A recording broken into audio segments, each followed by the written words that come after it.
Welcome to Success and Strategy, real talk with heart-centered entrepreneurs, where you will hear inspiring stories and insights from entrepreneurs who are leading their businesses with heart and strategy. I'm Amanda Stickle, your strategic bookkeeper and empowering tax accountant, here with our next guest, Heather with the Clover Collective. Do you want to share a little bit about who you are, what your business is, what you're working on, all the fun stuff? Yeah, absolutely. So I am Heather and I founded the Clover Collective, oh gosh, 6 years, going on 7 years ago. I've been a solopreneur for about the first 4 years of it. And then about 2 years ago, I started expanding pretty rapidly. And so now I have a team of about 20 people, including you, who help support what we do, which is media, tech, marketing, and operations for creators who want to actually build a business around their audience. And so I call that ethically monetizing your audience in a way that allows you to build a sustainable business. And that's what we do at Clover. Yes, and you do a lot of amazing things. We'll share about where to follow you, but I love following your content and the shares, and it's always inspirational, but also very helpful. Yeah, that's the goal. Um, We try to learn from each other. yeah, exactly. So, kind of leading into that, what does success look like to you? Oh, so for me, success is really tied to community. I think that as I've grown my business and as like we've gotten bigger, my community has just gotten so much stronger. Um, and it's been one of those things that has turned out to be like really, really, really rewarding along the way as well. And I find that as I grow, I really want to make sure that everybody has a seat at the table and then also everybody eats, right? Like, so for me, success is really seeing the community thrive. And that's where I find my meaning and kind of like my purpose and my why. Yeah, and I think that's exactly what success should look like, is not hoarding it all to yourself, is sharing it and making sure that the people that are helping you get there are being supported and they're able to, like you said, eat and feed their families and support themselves and live the lives that they want to live. Yeah. I think that's amazing. And I obviously see what you do on the back end. So I definitely envision you as the envision of success is you and your business.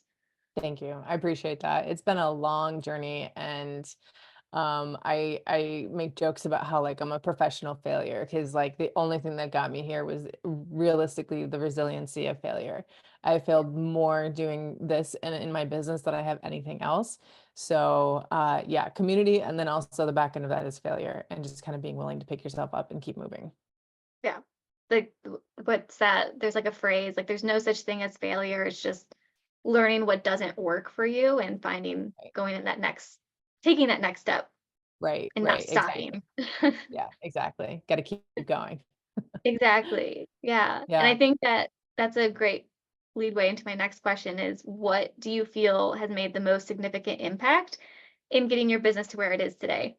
Yeah, I think I probably accidentally stole my answer for that question. Yeah, that's okay. Because You want- yeah, I mean, it really is the ability to fail and fail and fail and fail. But I guess hearing the question now, I would actually say it's twofold. I would say it's knowing the difference of when to quit and when to pivot, because that's kind of the deal with failure is that it's feedback. Failure is feedback. It's not a moralistic assignment to whether or not you're worth it or you have value or whatever. It's just neutral feedback. Um, and so the ability to take a failure and understand, okay, well, did I fail because of, not looking at the right information, or did I fail because this is actually not the right thing for me? And so knowing when to quit is also important, just as knowing when to pivot, because not everything, well, most things won't go the way that you think they should go. It's the ability to redirect right, we know. It's the ability to redirect and just kind of like keep going. It's like that meme, right? With like the two guys on top of each other in the tunnel and they've got like the axe pick, right? And like the diamonds are at the end of the tunnel and the one guy's turning around and the other guy's keeping going. Well, that's the pivoting, right? Like we know it's time to keep going. Like maybe your axe broke or maybe something, wasn't working or the handle broke versus like there's a concrete wall and there's no diamonds, right? Like that's a moment of like, okay, the discernment of knowing the quitting versus pivoting. Yep. I think that's what being a business owner is all about is really knowing, uh, maybe not, I think going towards that pivoting is knowing when to ask for help too. Is like, hey, I need support in this because I'm at that brick wall. I can't get Yeah, past it myself. I need your expertise and your support to guide me through this. right. And I think that's hard for us being business owners and women to ask for help because we want to prove the world like we can do everything. But I think it's even more powerful when we create that community like you're talking about and do it as this powerful community of women and business owners and whatever you identify as, and just working together as this Right. powerhouse team. Right, right. Because like sometimes it may just be that you need a stick of dynamite to get through Yeah. that wall, right? And you may not be the one that has that stick of dynamite, and then you may also not be the one that even realizes it's the dynamite that you need. So yeah, those things definitely go hand in hand with the community asking for help and then pivoting versus failing for sure. Yeah, that's awesome. That is insightful for sure. Learned a Um, couple things over the years. yeah, and that's what business ownership is too. It's learning. It's you will never know everything. It's like impossible. It's just always learning, trial and error, seeing what works, seeing what doesn't work, and Yeah. working with it. Yeah, Yeah. that's one of the things that I realized, probably about 3 years in, and then it became kind of a mantra where it was entrepreneurship is one of the greatest forms of self-development that I've ever undertaken. It Mm. is the business is only as successful as your evolution is. And when you kind of embrace that and realize that and then flow and become more fluid rather than being rigid and I think it should be, and just flow with what's actually happening. Like maybe you did get your ass handed to you a little bit. Okay, what do we learn from that rather than shutting down from those moments? Yeah, exactly.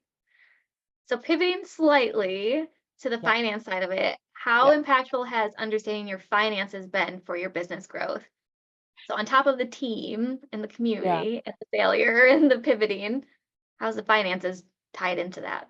Well, I am not a numbers person. Like I know how to manage my numbers, but the finances and the understanding of it is something that Uh, I did myself and everybody else a disservice of that for the first couple of years. And so once I brought in financial help, being you, because I was actually looking for a finance person for like years before I finally got connected with you. And I'd actually tried to work with like three different people and it just went very badly.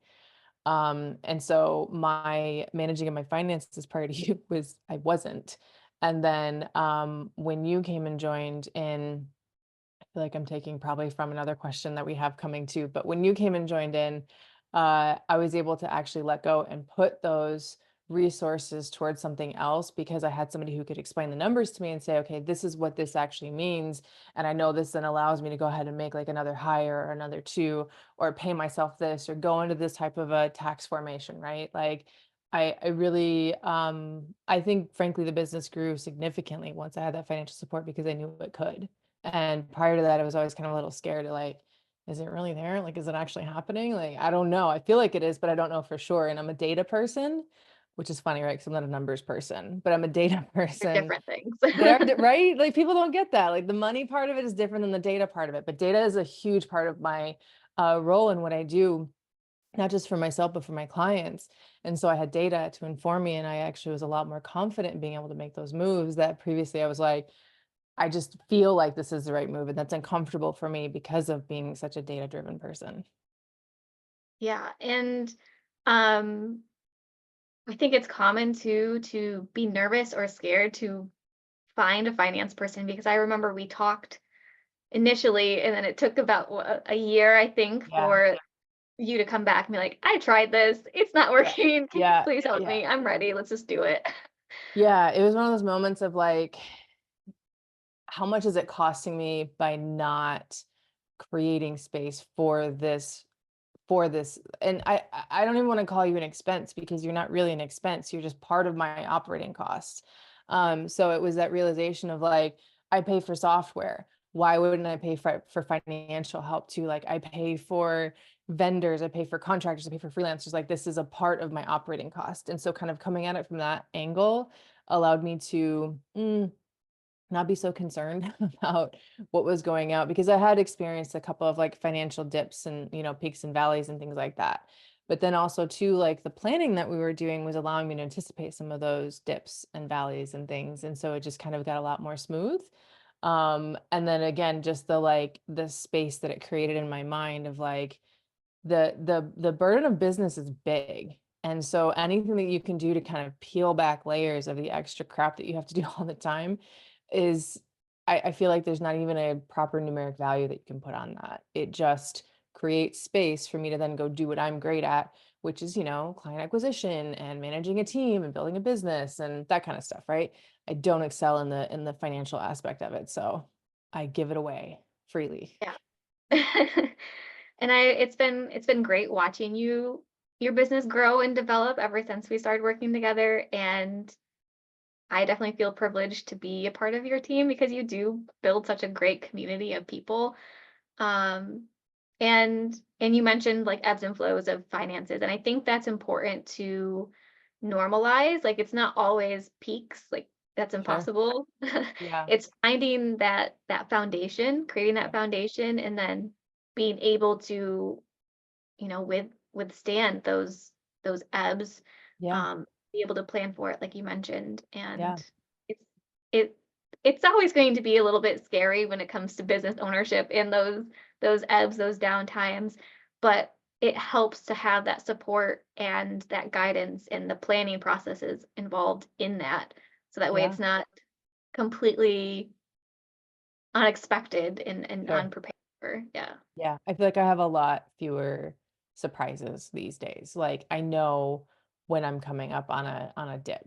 So it's not about like, oh, what's in the bank account. It's like, no, like what's actually in the financial plan so that I understand what it is that I'm working towards. And, maybe I should hold off 2 months from making that hire. Or, maybe there's just like a moment of, oh, I actually need to put a little bit more effort into lead generation or client acquisition or, financial padding so that I can do some of the things that I want to do as I move forward. But I think from the point that we started working together, which has been what, 18 months now, just over. I think we started working together at the end of 2022. So I guess we're going into 2 years. Yeah. I think I've doubled the size of my business since then, even. And so I'm like working on another double now that I'm working towards that next step. And again, there's just like this component of reduced stress because as I grow, I have the people around already that have the capabilities of growing with me. And it's pretty rad. I like it. Yeah. I do too. Happy to be here. So I guess what if you could give one piece of advice, either financial or business strategy or a combination of those, what would you give? What would you say to other heart-centered entrepreneurs looking to grow their business? um, there's a lot of different things that I would say, frankly. I think the biggest drum that I beat is taking imperfect action. It's never the right time. It's never the right moment. The stars will never align completely. You're never going to be ready.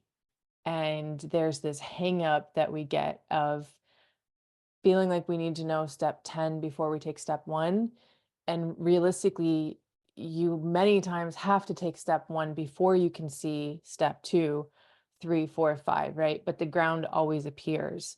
Like there's never really a moment where you're taking a step and there's just nothing there. You've fallen off of a cliff. So the moment of taking action, taking imperfect action is huge. So imperfect action is greater than perfect inaction. And you're going to get further with that mentality. I know I did once I really embodied it. Talking about doubling my business in 18 months, less than 18 months, actually. I think it was about a year. Um, that's what it was. It was being like, all right, I'm gonna go for it. Like holy, heart wide open, chest wide open, like we're gonna go for it. And that's been hard, but I wouldn't change it. It's been fabulous. Yeah, I don't think there's anything easy about business ownership. And I No, think definitely not. I love imperfect action too. Like that's definitely Yeah. how I do my business. I have an idea, I kind of think about it, sit on it, talk about it, but Yeah. then I just go for it and I'm like, I'm just gonna figure it out while I'm working on it. Yeah. And then it helps to learn because if you are just sitting back and not doing anything and trying to map it out, the whole thing over however many weeks and months, Yeah. um, you don't really know what's going to happen until you take that action. So just Yeah. taking that action, it's going to be scary, it's going to be messy, but that helps you know what works and what doesn't, and then you can just change it and go.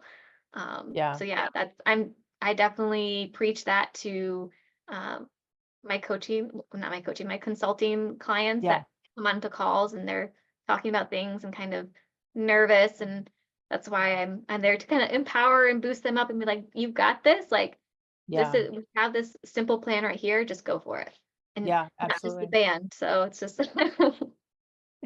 Right, right. but yeah, that's awesome. Yep. So I guess to finish it up, this has been a great conversation. Where can people follow you for more tips about team building, about growing their business, operations, all the things? Yeah, so world domination is my next goal. Just kidding. Yeah. I have a couple socials. So I'm on Instagram, which is Heather Lawson Bradfield. I'm on LinkedIn, which is also Heather Lawson Bradfield. Super creative, I know. I also have my website, which is theclovercollective.com. I do have a TikTok, which isn't, super active at the moment, but it's going to be getting more active as I continue building my brand and then expanding the company too. But the big two places would be Instagram, LinkedIn, and then, like I said, my website has everything out there too. Awesome. And I'll provide links in the little description so people can click and find you and chat and follow and all the things.